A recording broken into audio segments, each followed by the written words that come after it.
Hi. Recently I made a two-part video series where I analyzed the Qur'an in Arabic, comparing the Hafs version with the Duri and Warsh versions. And I was able to prove there are conflicting textual variants between these Arabic Qur'ans, thus refuting the Qur'an's claim in chapter 15 verse 9 that it's preserved and free from corruption. In addition, refuting the Muslim claim there's only one Arabic Qur'an. So how do you think Muslims reacted to my video series? Well, let me show you some of their comments.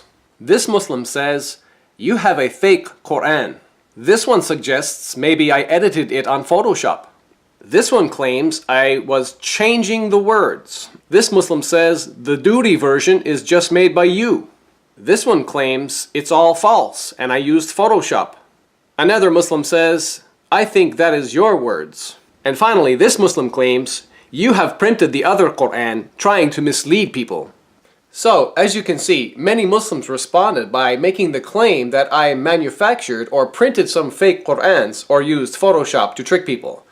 Now, to refute their ridiculous claims, I will simply direct these Muslims to the following Muslim website to prove I'm not lying about the textual variants. This website provides some of the different Qur'an versions. We find here the dominant Hafs version, the Warsh version, and others like the Qalun and Shu'ba versions. In fact, while we're here on this website, let me show you some conflicting textual variants by comparing the Hafs and Qalun versions. And for your information, according to page 199 of the book, An Introduction to the Sciences of the Qur'an by Muslim scholar Yasir Qadi, the Qalun version is read particularly in Libya, Tunisia, and parts of Qatar. So let's begin our comparison. Variant number 1. Qur'an chapter 15 verse 8 says, "We do not send down the angels except with truth, and the disbelievers would not then be reprieved." Now let's read the Arabic. The Hafs Qur'an says, "Ma nunazzilu." We do not send down. But the Qalun Qur'an says, "Ma tanazzalu." The angels do not descend. In the Hafs Qur'an, the variant is a first-person plural imperfect verb. But in the Qalun Qur'an, it's a third-person feminine singular imperfect verb. Also, these two words begin with different letters. The letter Nun in the Hafs Qur'an, nunazzilu, and the letter Ta in the Qalun, tanazzalu. So this is an actual consonantal difference that changes the meaning of the word.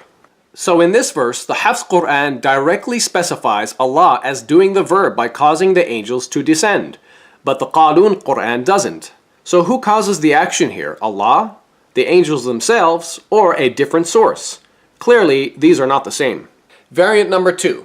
Qur'an chapter 66 verse 12 says, "And Mary, the daughter of Imran, who guarded her chastity, so we breathed into her of our inspiration, and she accepted the truth of the words of her Lord and his books, and she was of the obedient ones." Now let's read the Arabic. The Hafs Qur'an says, "Wa kutubihi," and his books. But the Qalun says, "Wa kitabihi," and his book. In the Hafs Qur'an, the variant, kutub, is a masculine plural noun, but in the Qalun, the variant kitab is a masculine singular noun. So my question is, did Mary believe in many books of God, plural, as in the Hafs Qur'an, or just one book of God, singular, as in the Qalun Qur'an? Clearly these are not the same. Variant number 3. Qur'an chapter 43 verse 19 says, "And they make the angels who are the slaves of the beneficent, females. Did they witness their creation? Their testimony will be recorded and they will be questioned." Now let's read the Arabic. The Hafs Qur'an says ibad, slaves. But the Qalun says inda, which means in the presence of or near. In the Hafs Qur'an, the variant ibad is a masculine plural noun, but in the Qalun, the variant inda is a location adverb. So my question is, should Qur'an chapter 43 verse 19 say the angels are slaves of Allah, as in the Hafs Qur'an, or should it simply say they are in the presence of Allah, as in the Qalun Qur'an? Clearly these are not the same. Variant number 4. Qur'an chapter 43 verse 38 says, "Until when he comes to us, he says, 'Oh, I wish there was between me and you the distance between the east and west. How wretched a companion.'" Now let's read the Arabic. The Hafs Qur'an says, "Ja'ana," he comes to us. But the Qalun says, "Ja'ana," they both come to us. In the Hafs Qur'an, the variant ja'a is a third person masculine singular perfect verb, but in the Qalun, the variant, is a third person masculine dual perfect verb. So my question is, in this verse, exactly how many people come to Allah? Is it one person, as in the Hafs Qur'an, or two people, as in the Qalun Qur'an? Clearly, there is a difference in numbers here. And finally, variant number 5. Qur'an chapter 10 verse 33 says, "Thus is the word of your Lord, justified concerning those who do wrong, that they believe not." Now let's read the Arabic. The Hafs Qur'an says kalima, word, but the Qalun says kalimat, words. In the Hafs Qur'an, the variant is a feminine singular noun, but in the Qalun Qur'an, it's a feminine plural noun. So my question is it just one word of God, singular, as in the Hafs Qur'an, or is it a number of words, plural, as in the Qalun Qur'an? Obviously, one word is less than many words, so there is a difference in numbers here.